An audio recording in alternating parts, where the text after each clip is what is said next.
السلام عليكم ورحمة الله وبركاته. magacayga waxa waaye Umad Deeq. maxay ahayd walaalayaalow youtube-ka waxyaabahan ka socdo waxyaabo maxay ahayd wanaagsan ma ahan iyo social media habo facebook maxay ahayd inta ummada ku jirto annaga Soomaali ahaan wax naga xun ma jiraan ummadaha kale inta wax isku mashquulsan iyo waxay is aflagaadeeyeen ma lahan marka maxay ahayd wax meel walba inaan ku xumaano ma fiicno ilaahay laga cabsado dad muslinaha nahay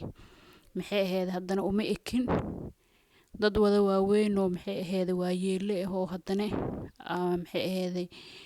oo islaam oo haddana u ekeen oo waxyaabaha ay ku hadlayeen aan lagu hadli karin aan noqonay marka maxay ahayd ilaahay laga baqdo dadka wanaaga maxay ahayd ka talinayo oo wacyigelinta iyo maasha Allah hadallo macquul ah ku hadlana way jiraan laakiin dadkan kaleenta hadeertaan oo maalmahan dambe soo batay oo maxay ahayd hooyooyin wada waaweyn oo haddana aan xishooneynin oo waxay reebayeen aan lahayn oo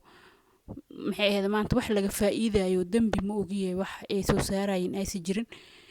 maxay ahayd maanta wallahi fool xumo waaye ilaahay laga cabsado la joojiyo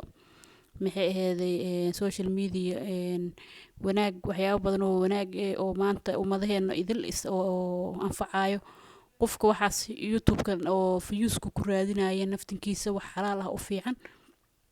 waxaan xaaraantan oo maxay ahayd oo qof aad caynaysid ilaa maanta aad dambi iyo balaayo aad ku jirtid haddana aad lacagtiina aad inaa wax ku maamultid aad rabtid ummadiina maxay ahayd waxa u soo faa'iideynaysa aysan jirin wax wanaagsan ma ahan marka ilaahay aan ka cabsano aan iska joojino walaalayaal. Assalaamu calaykum waraxmatullaahi wabarakaatuh.